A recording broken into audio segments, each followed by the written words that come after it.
খাবার খাই, মধু খেয়েছে, মধু, তবে চিনি মিশানো মধু, ডুপ্লিকেট মধু খাই আমরা নাকি?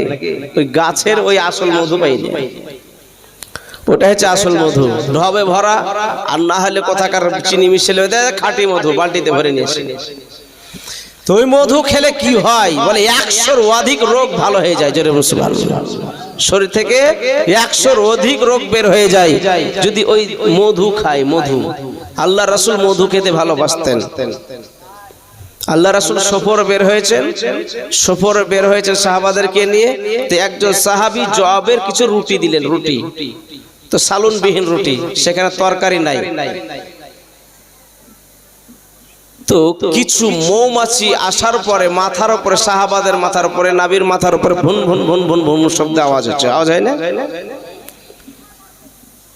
সাহাবারা বলছে হুজুর একা না করছে মৌমাছি চাক এসে। তো আল্লাহ রাসূল বললেন ইন্নী আসমাউ মালা তাসমাউন, আমি যাহা শুনতে পাই তোমরা শুনতে পাও না। ইন্নী আরা মালা তারাউন, আমি যাহা দেখতে পাই তোমরা দেখতে পাও না। সারা পৃথিবীর কীট পতঙ্গ, জীব জানোয়ার, পিঁপড়া, মাছি সবকিছুর ভাষা আল্লাহ রাসূল জানেন। জোরে বলুন সুবহানাল্লাহ। তো সাহাবাদেরকে বলছে সাহাবারা তোমরা শুনবে কি বলছে মৌমাছি। সাহাবী যে রুটি দিয়েছে তো তরকারি নাই, কিছুই নাই, তো মৌমাছি নিজের ভাষায় বলছে ইয়া রাসূলুল্লাহ সালুনবিহীন কেন রুটি খাবেন? আপনি পাহাড়ির টিলাতে আপনি আপনার কোন সাহাবীকে পাঠিয়ে দেন, মধু পিড়িয়ে এনে আসুক, সেই মধু দিয়ে আপনি এবং আপনার সাহাবারা রুটি খান। জোরে বলুন সুবহানাল্লাহ। কে মৌমাছিতে বলছে? আল্লাহ রাসূল সাল্লাল্লাহু তাআলা আলাইহি ওয়াসাল্লাম হযরত আলী রাদিয়াল্লাহু তাআলা আনহু, নবীর সাহাবী, নবী পাকের জামাতের শেরে খোদা আলী মুর্তজা বলে আলী গো ওই পাহাড়ির টিলাতে চলে যাও, পাহাড়ির টিলাতে যাওয়ার পরে একটা পাত্র নিয়ে চলে যাও। ওই পাহাড়ির টিলাতে মৌমাছিরা মধুর চাক করে রেখেছে, এই মৌমাছিগুলো আগে আগে যায়। হযরত আলী কাররামাল্লাহু ওয়াজহু আস্তে আস্তে এগিয়ে যায়। ওই পাহাড়ির টিলাতে যাওয়ার পরে দেখছি অনেকগুলো মৌচাক। আল্লাহ রাসূল সাল্লাল্লাহু আলাইহি সাল্লামের সাহাবী হযরত শেরে খোদা আলী মুর্তজা যাওয়ার পরে বিসমিল্লাহ পড়ে ও আপনারা জানো মৌচাকে হাত দিয়েছে, মৌমাছিগুলো আপনা আপনি সরে গেল। জোরে বলো সুবহানাল্লাহ। আর আমরা যদি হাত দেই 12টা বাজিয়ে দিবেন। হ্যাঁ, যেমন বিসমিল্লাহ পাঠ করলেন আর আমরা খেতে বসেও বিসমিল্লাহ ভুলে যাই। এ মুসলমান জেনে রাখবেন, যেই খাবারে বিসমিল্লাহ পড়া হয় না ওই খাবারটা শয়তানে ঝুঠা করে দেয়, শয়তান এঁঠো করে দেয়। এই জন্য আমাদের মধ্যে শয়তানের আখলাক চরিত্রটা বাস্তবে রূপায়ণ করেছে। শয়তানের এঠো খায়, ঝুঠা খায়। এই জন্য যখন কোনো বান্দা কোনো বান্দি খেতে বসে বিসমিল্লাহ পাঠ করে, সঙ্গে সঙ্গে শয়তান ওইখান থেকে ভেগে যায়, পালিয়ে যায়। জোরে বলুন সুবহানাল্লাহ। ভাইরা, তাই আলী কাররামাল্লাহু এইভাবে যেন বিসমিল্লাহ পড়ে হাত দিলেন, এইভাবে চিপে যেন কিছু মধু নিকড়ে নিলেন। মধু নিকড়ে নেওয়ার পরে ওই মধুটা আল্লাহর রাসূলের কাছে হাজির করলেন। মৌমাছিরাও সঙ্গে সঙ্গে চলে আসার পরে নবী মুস্তাফা নিজে রুটি খেলেন, সাহাবাদেরকে খাইয়ে দিলেন। মুসলমান রুটি যখন খেলো, রুটি খাওয়ার পরে এত সুস্বাদু খাবার, ওই মৌমাছিগুলাকে বলতেছেন ওরে মৌমাছি শোন, এই এত সুস্বাদু খাবার তোমরা কেমন করে তৈরি করো? ইয়া রাসূলুল্লাহ, ইয়া হাবিবাল্লাহ, হুজুর গো, যখন আমরা অসাধ্য পানি শোষণ করে নিয়ে আসি, তেতো পাতার রসকে শোষণ করে নিয়ে আসি, মৌমাছি বলো ও তো তেতো পাতার রস অসাধ্য পানি শোষণ করো, কিন্তু মিঠাতে কেমন করে পরিণত হয়, স্বাদে কেমন করে পরিণত হয়?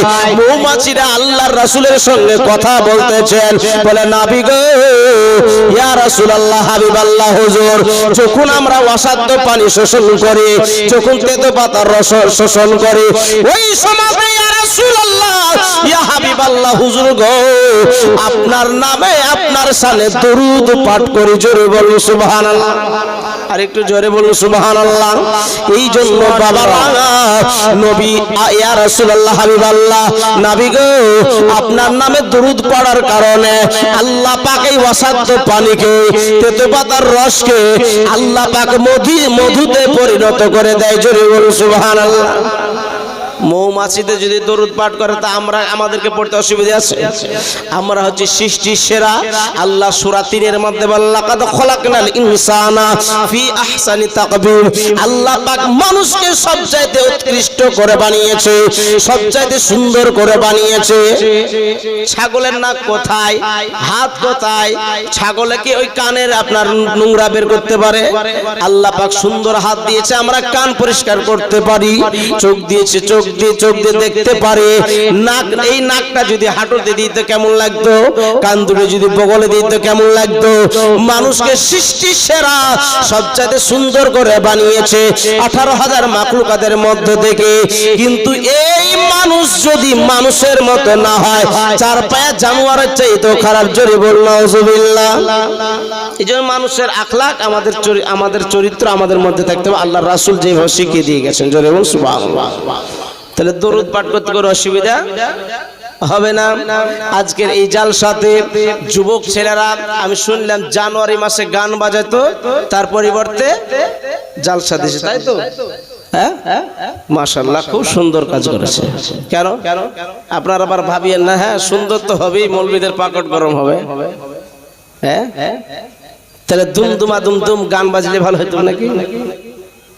ওরে শয়তানের আসর। আল্লাহ রাসূল রাস্তা দিয়ে চলতেছেন, চলতে চলতে এক জায়গায় গান বাজনা বাজছে, তো আল্লাহ রাসূল 2 আঙ্গুল কানে ভরে দিলেন। সাহাবারা বলছেন ইয়া রাসূলুল্লাহ আঙ্গুল কানে কেন ভরলেন? তো বলে এই যে বাজনা বাজছে, বাজনা হচ্ছে হারাম, বাজনা যন্ত্র হারাম, কিন্তু আমরা ওটাই মুসলমানের ঘরের সন্তান, আমরা ওটাই করছি। এটা ভালো কাজ করেছে যুবকেরা। আল্লাহ রাসূল সাল্লাল্লাহু আলাইহি সাল্লাম যুবকদেরকে প্রাধান্য দিয়েছেন। মা বোনেরা আপনারা শুনে নেন, যখন জানুয়ারি মাস আসবে দেখবেন বাচ্চা ছেলেরা মায়ের কাছে যায়। মায়ের কাছে যাওয়ার পরে বলে মা গো 1 কিলো চাল দাও, 5টা পেঁয়াজ দাও, 5টা আলু দাও। বলে কি করবি? বলে ফিস্ট করব। কয়েকটা ছেলে, বাচ্চা ছেলে, আপনাদের এলাকায় বলে না নাকি? হ্যাঁ, আপনাদের এলাকায় বলে না? ওইখানে গুঁড়াটা মেরে দিতে হবে। থাপ্পড় খেয়েছিস, চর দেখে দিতে হবে। বাড়িতে খাবার নাই। আচ্ছা, যে ফিস্ট করে যাওয়ার পর অনেক ছেলে আমি দেখেছি, শুনেছি তারা মদের বোতল টানে না? ফিস্টে যাওয়ার পর এটা হারাম কাজ, এইগুলি করে। ওই ছোট থেকে বলে ফিস্ট আবার কিসের? ওই 2 কিলো মাংস বা মাছ বাড়িতে এসে যদি ফ্যামিলি সহ আমরা সবাই মিলে খাই, তো ওই ফিস্টটা ভালো না মাঠে যাওয়ার পর বোতল টানা ভালো? হ্যাঁ, বাড়িতে ফ্যামিলি সহ যদি আমরা খাই তাহলে নেকিও হবে, নেকি হবে না ফ্যামিলি সহ খেলে? কিন্তু আমরা পাপের কার্যকলাপ করতে যাই সেই মাঠে, দেখবেন মদের কার্টুন নিয়ে চলে যায় যুবকেরা। মুসলমান মা বোনেরা আপনারা শুনেন, আগে ওই ছোট থেকে বাচ্চাদেরকে শিক্ষাগুলো দিয়ে দিবেন, না এগুলো করা হবে না।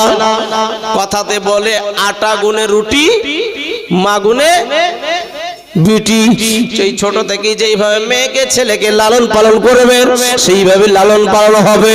ও ভাইরা, যুবক ভাইরা, তোমাদেরকে যে কি আল্লাহ রাসূল ইজ্জত দিয়েছে, সম্মান দিয়েছে।